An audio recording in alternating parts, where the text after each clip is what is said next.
สบายดี ยินดีต้อนรับเข้าสู่ซ่องดอยอ้อยโน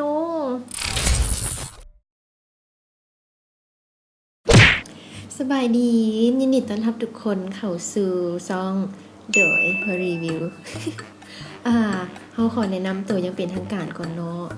ชื่อว่าสุมนทาดอกมะลาหรือจะเอิ้นสั้นๆว่ากระต่ายก็ได้ Nope มื้อนี้เฮามีโปรดักต์ที่จะมารีวิวให้กับทุกคนได้เบิ่งกัน นั่นก็คือ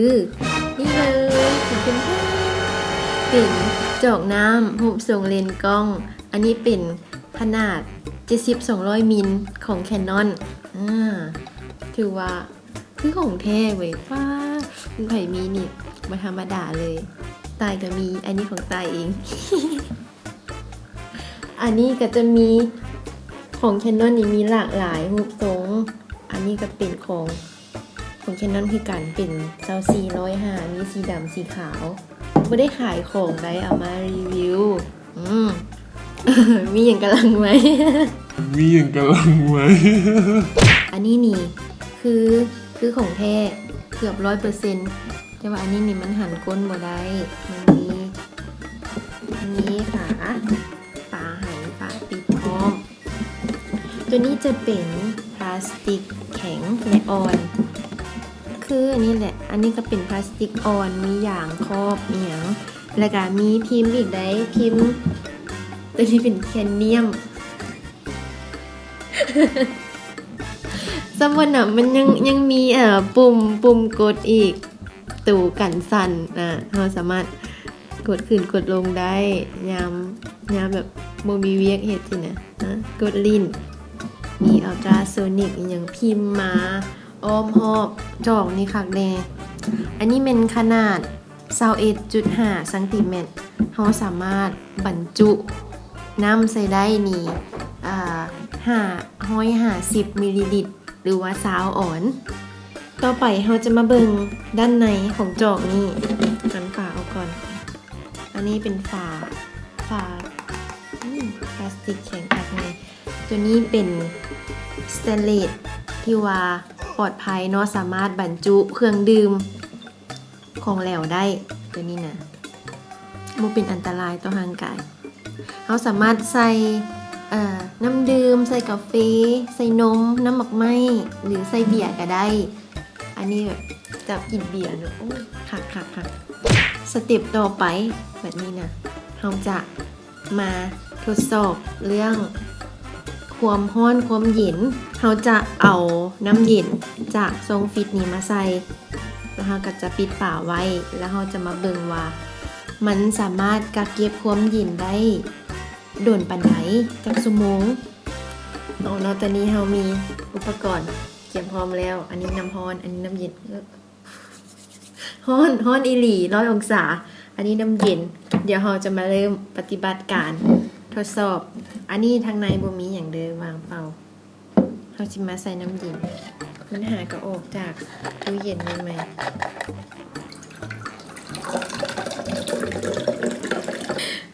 จับเวลาตอนนี้จักโมงตอนนี้จักโมง3 โมงครึ่ง3 โมง 30 นาทีนั่งรอท่า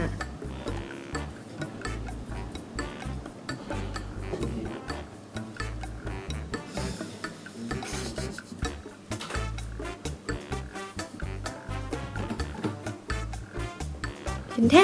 นเวลาผ่านไป3 ชั่วโมงโอ้แบบล้อทางไปจนหัวหย่องแต่มันก็ยังหยินอยู่เด้3 ชั่วโมงถ่ายกันมันฉันยังหยินอยู่คือเก่าบอกเอามือจุ่มลงไปเลยเนาะเย็นถือว่าเขาเก็บความเย็นได้นี่โอเคเลยถ้าไม่ไผ่คือแบบเดินทางมากินน้ำเย็นใส่อันนี้ได้ 3-4 ชั่วโมงนี่เอาอยู่คือแล้วต่อไปเราจะมาลองใส่น้ำร้อนเอาสีถอกอันนี้ออก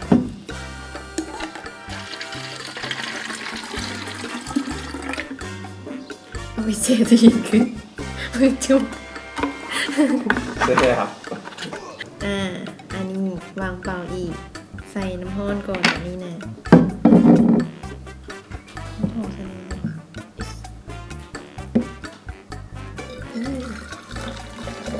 โอ้เป็นอ่ายออก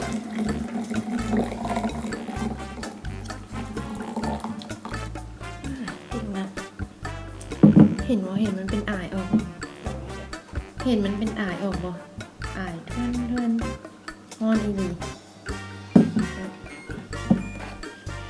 ตอนนี้เนาะเริ่มจับเวลาหลังจากกักเก็บความร้อนได้จักชั่วโมง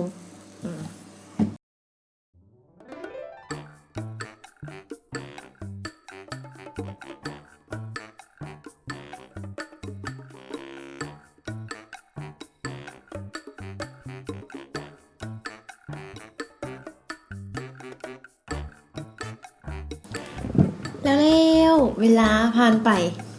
3 ชั่วโมงยังร้อนอยู่ยังอุ่นอยู่